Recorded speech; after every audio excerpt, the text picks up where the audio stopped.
A gente vai seguindo por aqui hoje, trazendo uma série de destaques internacionais que começam o nosso programa de hoje. Várias notícias ligadas ao presidente Donald Trump lá nos Estados Unidos e principalmente também discussões em torno de um cessar-fogo que foi anunciado entre a Ucrânia e a Rússia, um cessar-fogo temporário. A gente vai trazer mais detalhes por aqui, mas para isso eu já vou convidando o professor Alexandre Coelho, que vai trazer aqui com a gente hoje as análises. Ele mais uma vez aqui comigo, casca de bala quase aqui do nosso All News. Professor, obrigadíssimo pela sua participação com a gente. Uma boa tarde. Boa tarde, Natália. É um prazer sempre estar aqui com você.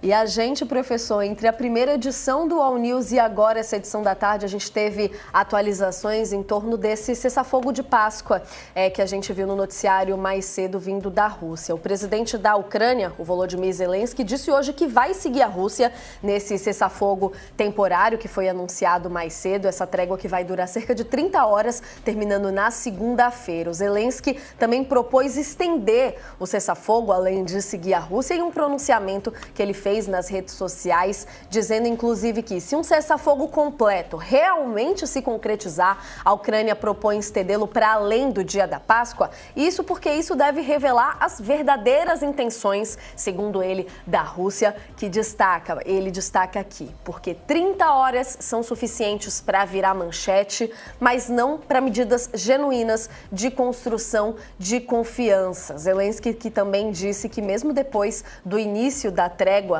anunciada mais cedo, a Ucrânia continuou registrando ataques russos e que, portanto, não dá, segundo ele, para confiar nas palavras vindas de Moscou. Ele que disse, abre aspas, sabemos muito bem como Moscou manipula e estamos preparados para tudo. As forças de defesa da Ucrânia agirão racionalmente, respondendo na mesma moeda. Cada ataque russo será recebido como uma resposta, apropriada. O Putin, mais cedo, professor, disse que toma essa decisão da trégua de Páscoa por motivos humanitários e que estava partindo ali do princípio de que o lado ucraniano ia seguir o exemplo deles, mas a gente vê que de certa forma fica nesse jogo, né, de se ele respeitar, vou respeitar, e não há uma indicação ali de se essa trégua de Páscoa do Putin levaria uma negociação para um período de paz um pouco mais longo, como o Zelensky quer. Queria saber como o senhor viu esse anúncio de hoje cedo e o que a gente pode esperar para os próximos dias, professor?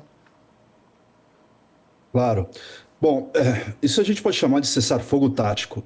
Não dá para esperar de Putin que ele vá, de fato, seguir aí um armistício de 30 dias, conforme foi pedido pelos Estados Unidos e pela Ucrânia há algumas semanas atrás. Isso é para mostrar um pouco da ambiguidade diplomática do Putin, né? Dificilmente, acredito eu, ele deve, de fato, manter aí até essas 30 horas. Pode ser difícil, porque qualquer coisa pode ser considerada provocação pelo lado russo. Zelensky, inclusive, já colocou que alguns drones russos estavam atacando a Ucrânia um pouco antes do início do cessar-fogo. Então, isso é para o Putin utiliza isso para mostrar, olha só como eu sou razoável. E qualquer lado, ou seja, qualquer coisa que a Ucrânia demonstre ou que Putin ou a Rússia considere como provocação, o exército russo já está, inclusive, de prontidão e volta a atacar. Isso é só para mostrar o seu lado, digamos, razoável, mas isso não tem nada de efetivo, né? Inclusive, ele instrumentaliza, se a gente for analisar um pouquinho aí de outro lado, ele instrumentaliza a religião ortodoxa russa, inclusive como ferramenta de diplomacia, né?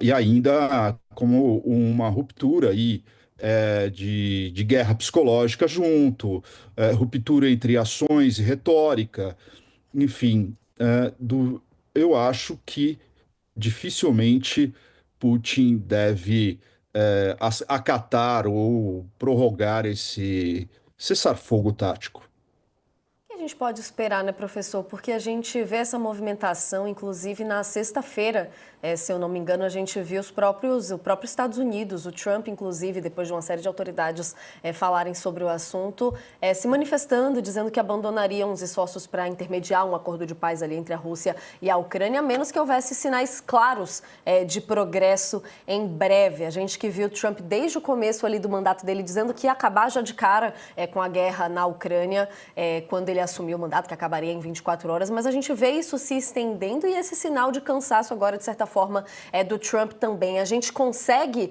ver essa movimentação de agora, dada pelo Putin, como um sinal de progresso, como o Trump estava pedindo aqui nesse sentido para não abandonar o processo de tentativa de paz? A gente consegue costurar essas duas movimentações de alguma forma ou são separadas mesmo? Não, elas estão em conjunto. E bem colocado por você, porque aí a gente consegue fazer a seguinte conexão. O Putin, ele está ganhando tempo. Então, como eu disse, é um cessar-fogo tático. Na verdade, ele quer, eu acredito, inclusive, vamos pensar aí na próxima semana. Não vai haver nenhuma movimentação, acredito eu, do lado norte-americano, inclusive. Isso deve ficar em suspenso, deve ficar no limbo, digamos, como já está há algumas semanas. E por quê?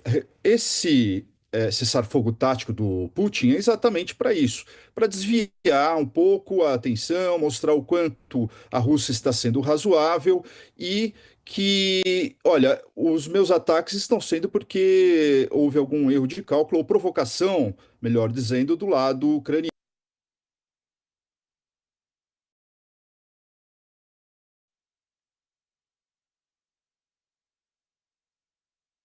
O problema, eu acho, com o áudio do professor, eu não sei se ele está me ouvindo, professor, acho que agora retomou, te peço para voltar nas suas últimas duas frases, que a gente teve Oi. aqui uma rápida intervenção, aqui um problema no seu áudio, professor, mas você falando dessa pausa tática, se o senhor puder retomar aqui o raciocínio com a gente. Claro, claro. O Putin ele quer desviar a atenção, ele está querendo se mostrar razoável dentro do pedido aí dos Estados Unidos e a gente consegue conectar aí, parece que é uma dança, né? Os Estados Unidos falam, olha, eu vou me retirar das negociações. Aí Putin, não, não, ainda não, calma, olha só, Páscoa, e instrumentalizando, inclusive, do ponto de vista diplomático, a religião ortodoxa russa, né? A gente vê aí um exemplo bem interessante de como a religião também é muito utilizada do ponto de vista geopolítico, inclusive, né?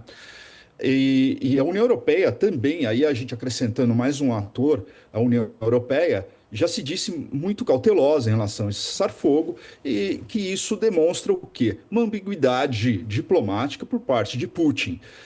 Durante a próxima semana, acredito eu, nós devemos ficar no mesmo limbo que nós estamos há algumas semanas já na relação entre Ucrânia e Estados Unidos e e Putin, né, na Rússia.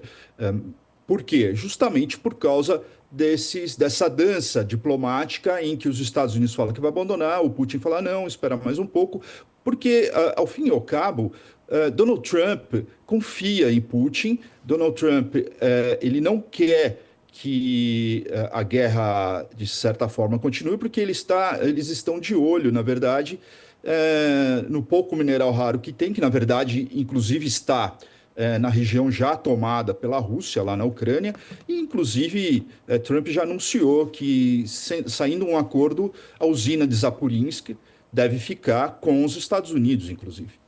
É uma série de negociações aí nesse contexto, né, professor? E só para a gente fechar esse assunto, acho muito interessante você trazer essa metáfora ali da dança diplomática entre os países, porque tem muito nessa questão midiática até do Zelensky ali falando, essas 30 horas de cessar-fogo a gente consegue colocar na manchete, mas não em resultados efetivos. E o Trump até sendo perguntado, dentro desse assunto, perguntado se a Rússia estaria brincando com os Estados Unidos, ele gosta de dar aquela demonstração de força, de não, ninguém brinca com os Estados Unidos, ninguém está brincando comigo, mas se recusa ali, de certa forma, a colocar responsabilidades diretas, seja ao Putin, seja ao Zelensky, que a gente viu dentro dessas negociações de cessar-fogo, uma série de questões, como até aquela entrevista coletiva até que foi dada do Zelensky ao lado do Trump, que, de certa forma, ele humilhou o Zelensky. Nesse contexto ali de jogo de forças, só para a gente encerrar junto com a sua metáfora da dança aqui, como que a gente pode ver isso dentro dos diálogos de aproximação do Trump e do Putin? Em que ponto que essa relação está agora e o quanto ela pesa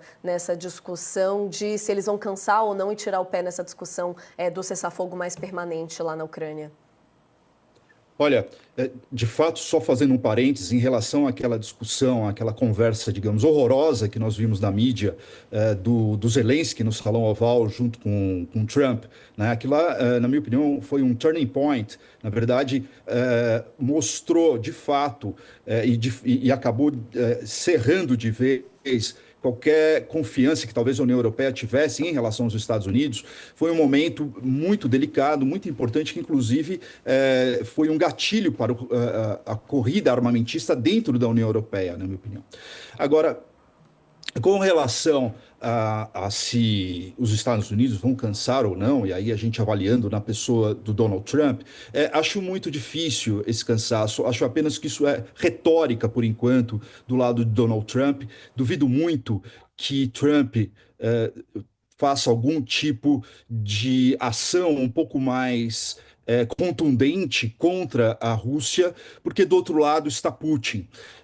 Então, eles devem manter essa conversa, esse ritmo na próxima semana também, e até que talvez a Zelensky ou então a União Europeia como um ator terceiro entre de fato aí, por exemplo, rearmando, mandando mais armamentos, digamos assim, para a Ucrânia ou tomando algumas medidas um pouco mais claras e não tanto retóricas como ela costuma tomar. Acredito que aí sim podemos ter alguma mudança no que nós estamos vendo hoje.